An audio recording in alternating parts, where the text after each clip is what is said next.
Hey y'all, thanks for stopping by.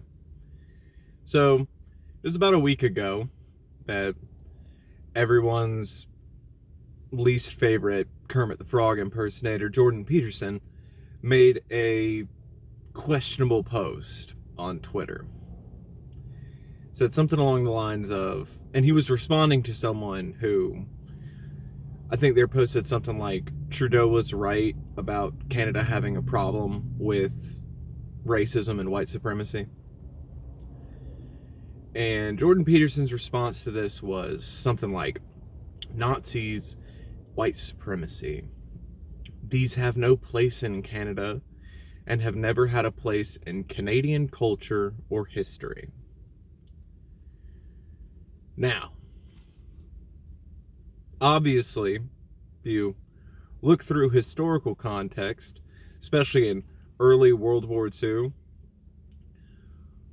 most countries in well, not in Europe, but definitely Canada and the United States. Yeah, they didn't want to get into World War II. You had pretty strong support for the Reich for a while in both countries, in the United States and in Canada. You don't have to go very far to see that. You really don't. You can skim a wiki if you want. You can go to your library and just look at some historical context, but yeah, you had rallies.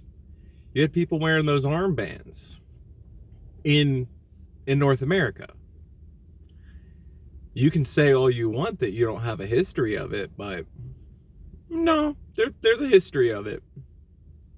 The other thing that I find really weird about that is white supremacy in Canada. Now, I don't think, like, on a world scale, it sounds weird to say this, but I feel like most people give Canada a pass because Canada is right next to the United States. I'm not gonna try and, I could make a dozen videos on the horrible things that the United States has done. But Canada has a pretty dark past, especially when you deal with the treatment of indigenous people and really anybody who's not a white person in Canada. If you aren't familiar with it, look up the Starlight Tours and try and justify, after reading through that Canada doesn't have a culture of white supremacy.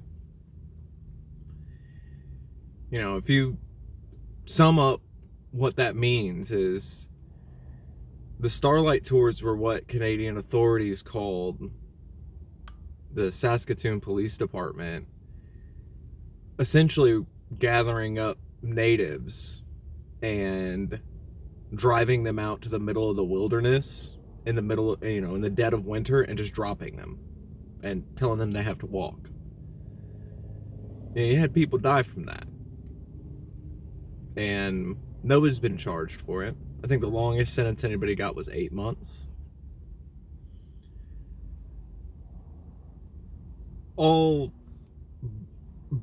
Virtually every country has a history of, I would say, ethno-nationalism. We're all guilty of it.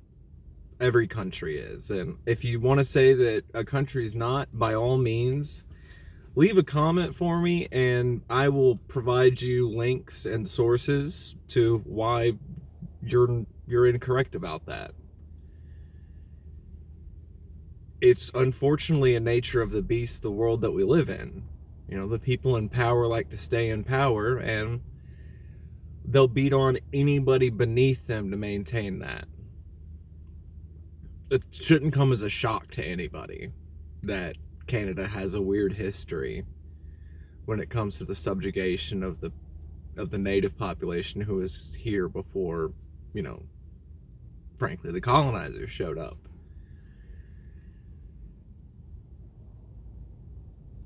I find it even more disheartening that this is coming from...